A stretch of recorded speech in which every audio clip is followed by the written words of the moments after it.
नमस्कार दोस्तों, मैं प्रतिमा अपनी नई कहानी लेकर नए साल की मेरी पहली कहानी। कहानी का टाइटल है सत्य का पंच। कहानी पसंद आती है तो please share with your friends and family. कहानी कुछ ऐसे है। चौधरी और शेख दो बड़े अच्छे मित्र थे। वे दोनों ही किसान थे। दोनों एक दूसरे पर बहुत भरोसा करते थे। शेख की एक मौसी थी जो बूढ़ी हो चली थी। उनके पास कोई नहीं था, वह अकेली थी। मौसी के पास 4 खेत थे। उसने वो खेत शेख के नाम कर दिए और बदले में शेख ने उन्हें आजीवन खाना और कपड़े देते रहने का वचन दिया। कुछ समय तक तो सब ठीक चलता रहा, परंतु जैसे जैसे समय बीता शेख ना तो मौसी को ठीक से खाना ही देता था ना कपड़े। तो परेशान होकर मौसी ने कहा कि तुम मुझे हर महीने खेत के बदले कुछ पैसे ही दे दिया करो, मैं अपना प्रबंध खुद कर लूंगी। इस पर शेख ने कहा, अरे इतने पैसे मेरे पास कहाँ से आए जो तुम्हें अलग से खर्चा दे दूं? इस पर मौसी ने कहा, क्या 4 खेत से इतनी कमाई भी नहीं होती कि एक बुढ़िया का प्रबंध हो जाए? मैं पंचायत बुलाऊंगी। शेख जानता था कि सरपंच मेरा मित्र है, वो मेरा ही पक्ष लेगा। तो उसने कह दिया, हाँ जाओ बुला लो पंचायत। मौसी ने पंचायत बैठाई जिसमें चौधरी सरपंच बने। तो चौधरी ने कहा, मौसी मुझे सरपंच मत बनाओ, शेख मेरा मित्र है, मैं अपने मित्र से बिगाड़ नहीं कर सकता। इस पर मौसी ने कहा, नहीं बेटा, जब तुम्हें चुना गया है तो तुम ही सरपंच बनो, मुझे विश्वास है तुम सही निर्णय लोगे। चौधरी सरपंच बनकर बैठे। उनके आसपास और पंच भी बैठे थे। शेख मन ही मन बहुत खुश था कि मेरा मित्र सरपंच है, फैसला मेरे ही हक में होगा। सरपंच ने दोनों पक्षों को बुलाया और अपनी अपनी बातें रखने के लिए कहा। बुढ़िया ने पंचों से विनती की, पंचों, आज से साल भर पहले मैंने अपने 4 खेत शेख के नाम कर दिए थे और बदले में उसने मुझे उम्र भर खाना और कपड़े देते रहने का वचन दिया। पर वह ना तो मुझे पेट भर रोटी देता है और ना ही कपड़े। मैं गरीब हूँ, कहाँ जाऊँ? तुम पंच हो, पंच के मुख से परमेश्वर फैसला देता है। तुम लोग जो निर्णय कर दो उसी प्रकार मैं अपना निर्वाह करने के लिए प्रस्तुत हूँ। पंचों ने शेख से ऐसे ऐसे प्रश्न किए जिससे सारा सच सामने आ गया। पंचों ने फैसला किया कि मौसी के खेत से इतनी कमाई तो जरूर होती होगी जिससे उन्हें मासिक व्यय दिया जा सके।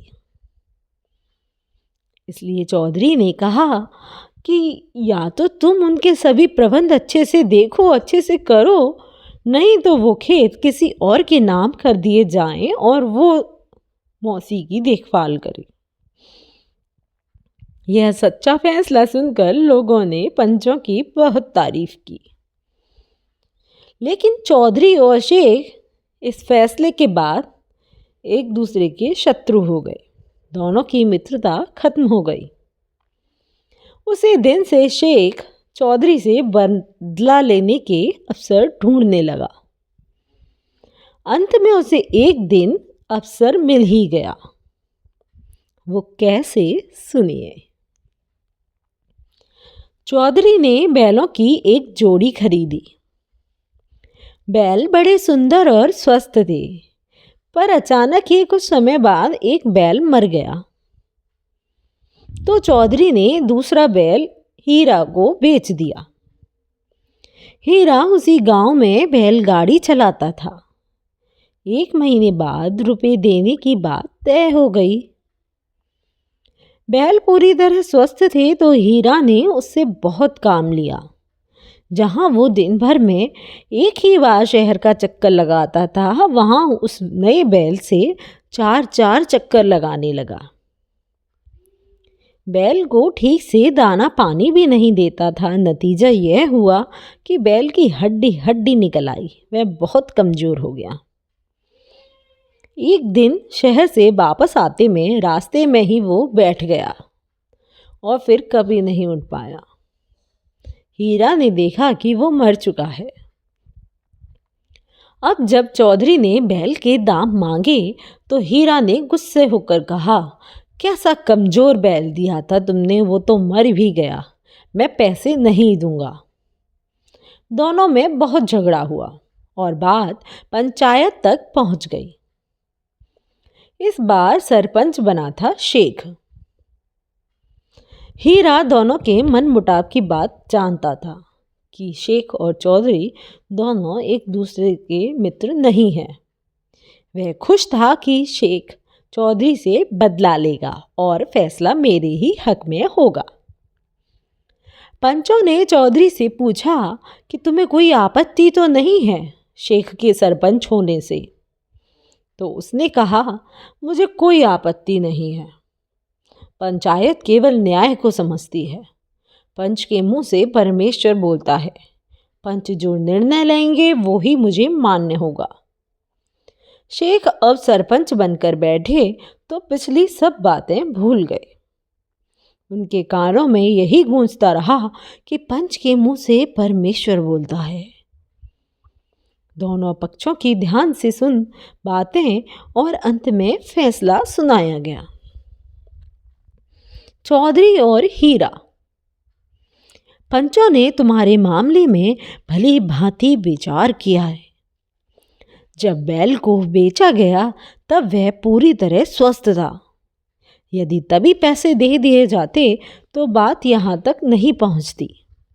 इसलिए हीरा, तुम चौधरी के बैल के पूरे दाम दे दो। वहाँ देखने आए लोग चिल्ला उठे, सरपंच की जय, पंच परमेश्वर की जय, क्योंकि वे जानते थे कि चौधरी और शेख मित्र नहीं हैं, वे बदला लेना चाहते हैं, पर ऐसा नहीं हुआ। पंचायत के बाद शेख चौधरी के पास गए और बोले, आज मैं जान गया, पंच बनने के बाद कोई किसी का ना मित्र है ना शत्रु। न्याय के सिवाय पंच और कुछ नहीं जानता।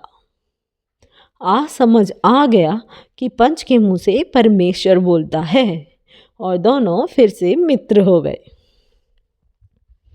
आज भी कई गांवों में सरपंच और पंचायत की प्रथा चलती आ रही है और मुझे लगता है वहाँ भी इसी सच्चाई से अब भी निर्णय लिए ही जाते होंगे। यदि आप किसी ऐसी पंचायत के बारे में जानते हैं तो प्लीज़ मुझे ज़रूर बताइएगा। Thank you, bye bye. आज की कहानी बस यही थी। पसंद आए तो please like, share and subscribe my channel. Bye bye.